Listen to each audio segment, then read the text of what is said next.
Hello students, class 6। তো দেখো, তোমাদের এই নবগণিত বইটা তোমরা দেখতে পাচ্ছ, রাইটার হচ্ছে কেশবচন্দ্র নাথ। এই বইটার ভিডিও করা আমি স্টার্ট করে দিয়েছি।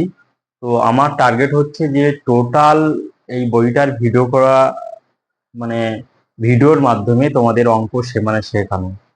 তো আজকের তোমাদের ভিডিও নাম্বার 11 আজকের আমি স্টার্ট করছি।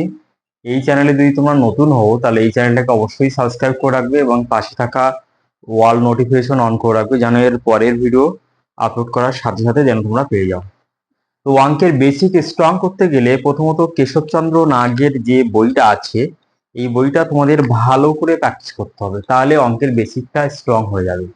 এবং অঙ্কের বেসিক স্ট্রং হয়ে গেলে তোমরা মাধ্যমিকে অবশ্যই 100তে 100 পেয়ে যাবে। ওকে, তো দেখো আজকের অঙ্কটা কি আছে।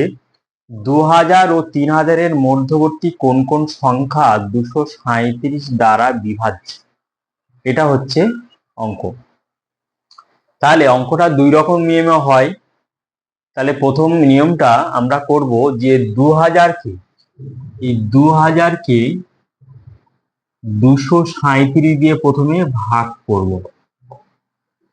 তাহলে ভাগ করলে দেখো কতবার যায়, 237কে যদি 8 বার দেওয়া যায়, 7 8 56, 6 হাতে 5, 3 8 24, আর 5 29, 9 হাতে 2, 8 2 16, 17 18, 1896।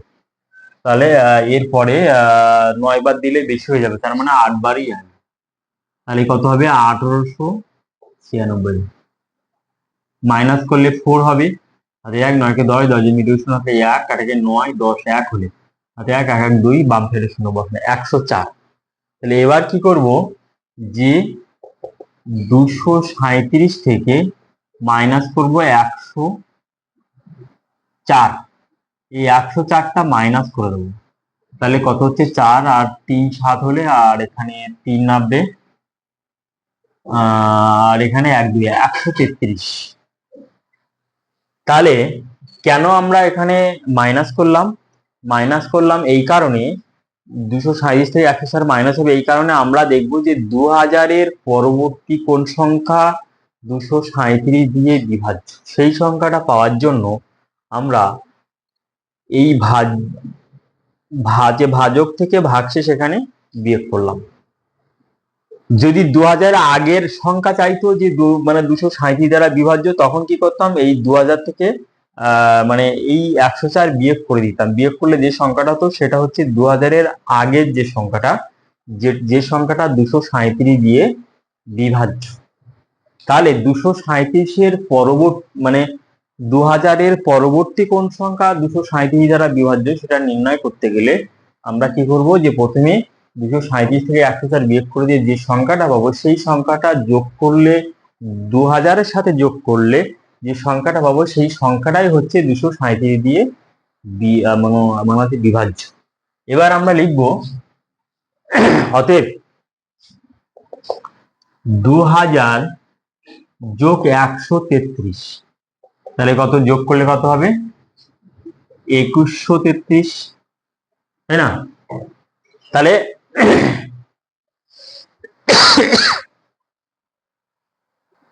তাহলে এই 2133 সংখ্যাটা অ্যাকচুয়ালি 237 দ্বারা বিভাজ্য। তার মানে এই 2133টা আমরা কি করে পাচ্ছি, 237 সাথে আমরা গুণ করছি 9 দ্বারা। গুণ করলে দেখো 2133 সংখ্যাটা পেয়ে যাবো। 4 নং 63, 3 হাতে 6, 3 নং 27, 7 6 33, 3 হাতে 3, 9 2 18, 3 8। ঠিক আছে, তাহলে এর পরের কোন সংখ্যা হবে, তাহলে এবার কি আমরা 237 নিয়ে এবার আমরা গুণ করব, 10 গুণ করব, তার মানে হচ্ছে 2370। আবার 237 সাথে আমরা 11 গুণ করব, মানে হচ্ছে যতক্ষণ না 3000 বেশি হচ্ছে ততক্ষণ গুণ করে যেতে হবে।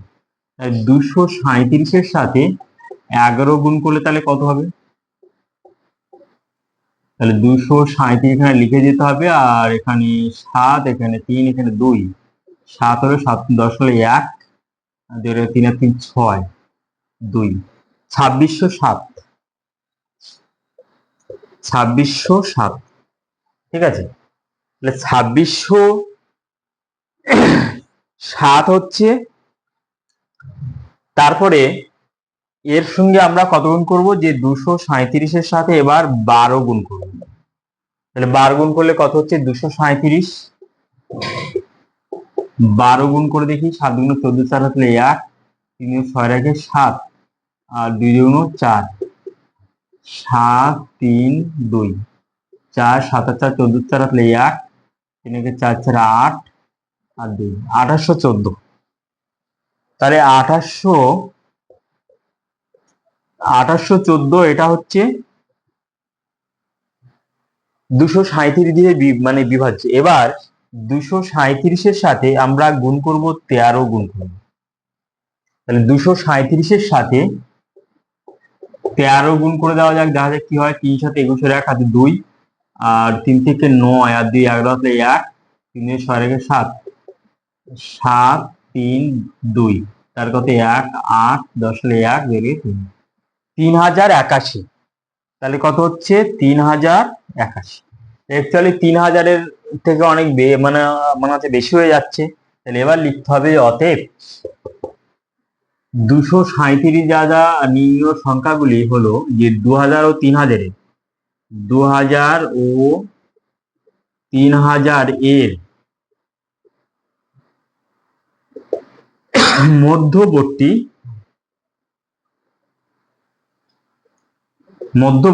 237 দ্বারা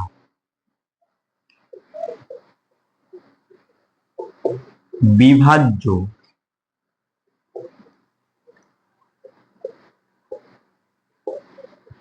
সংখ্যাগুলি হলো যথাক্রমে কি হবে, তাহলে 2000 থেকে বেশি, তাহলে 2133 লিখবো, 2133, কমা দিয়ে লিখবো 2370, কমা দিয়ে লিখবো 2607, কমা দিয়ে লিখবো 2814, ব্যাস এই পর্যন্ত। তাহলে এই সংখ্যাগুলি হচ্ছে 2000 ও 3000-এর মধ্যবর্তী সংখ্যা, যে সংখ্যাগুলি হলো, এই সংখ্যাগুলি 237 দ্বারা বিভাজ্য।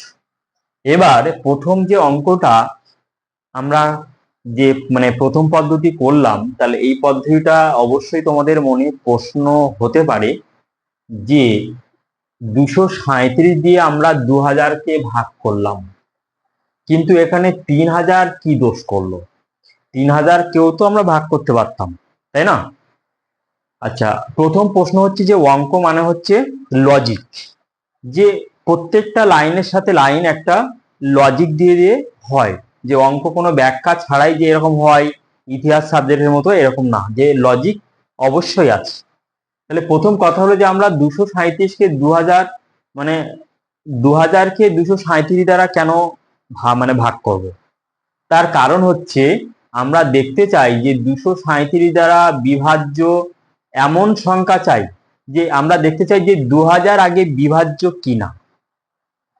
তাহলে প্রথম প্রশ্ন হচ্ছে কি, যে 2000 আগে বিভাজ্য কিনা সেটা আমরা টেস্ট করব। টেস্ট করে আমরা দেখলাম যে 104 এখানে অবশিষ্ট আছে, তার মানে কি, যে 2000-এর মধ্যে 104 সংখ্যাটা বেশি আছে, যার জন্য ভাগ করা যাচ্ছে না। যদি ভাগ করা যেত কমপ্লিটলি, তাহলে কি হতো, এই ভাগশেষটা শূন্য হতো। যদি এখানে ভাগশেষ শূন্য হতো, তাহলে জোর গলায় অবশ্যই বলা যেত যে 2000 সংখ্যাটি 237 দ্বারা বিভাজ্য। কিন্তু আমরা কি করব, যে 2000 যখন 237 দ্বারা বিভাজ্য যখন হচ্ছে না, তখন 2000-এর পরবর্তী কোন সংখ্যা 237 দিয়ে মানে বিভাজ্য, সেই সংখ্যা নির্ণয় করব। কারণ আমাদের সংখ্যাগুলো চেয়েছে 2000 ও 3000-এর মধ্যবর্তী, তাহলে 2000-এর পরের সংখ্যা আমাদের খুঁজতে হবে।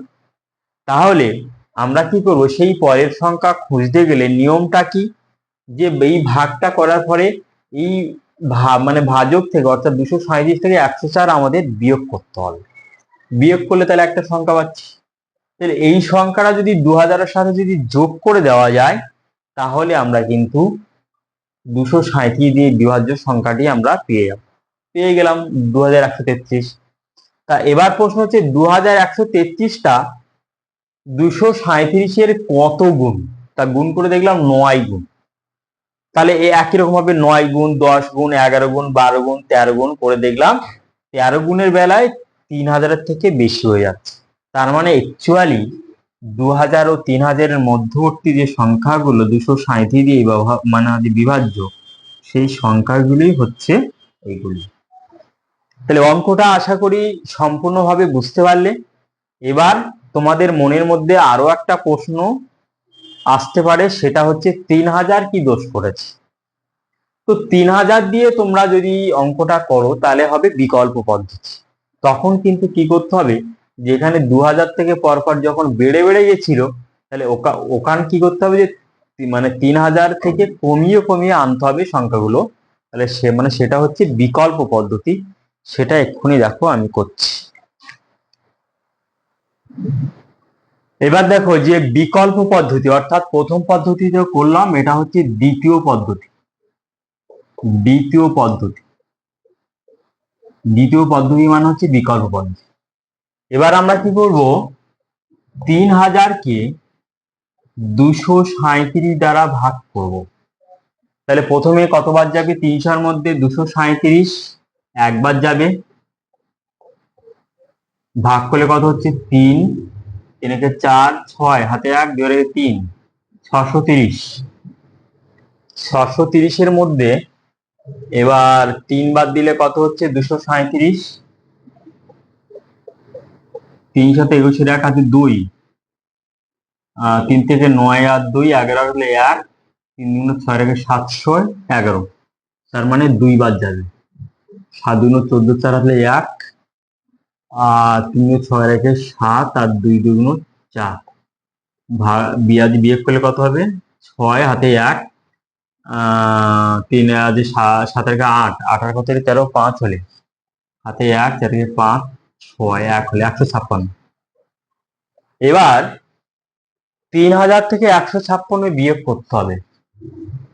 তাহলে অতএব 3000 বিয়োগ 156, 156 বিয়োগ করলে কত হবে, 4 হাতে 1, 5 6, 4 হলে 1, 1 2, 8, 2, 2844। 5 6, 4 হলে 2844 হচ্ছে। তো অঙ্কটা দেখা যাক আরেকটা বার।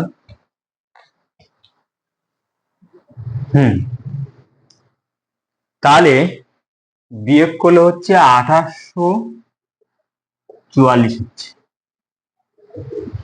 তাহলে 3000-এর আগে যে সংখ্যাটা, 3000-এর আগে যে সংখ্যাটি 237 দিয়ে বিভাজ্য, সেই সংখ্যাটি আমরা পাচ্ছি 2844।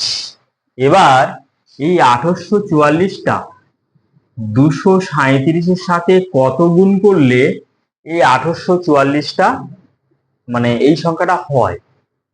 তাহলে অ্যাকচুয়ালি আমরা কি করলাম, যে 156 যখন 3000 দিয়ে তখন বিয়োগ করে দিলাম,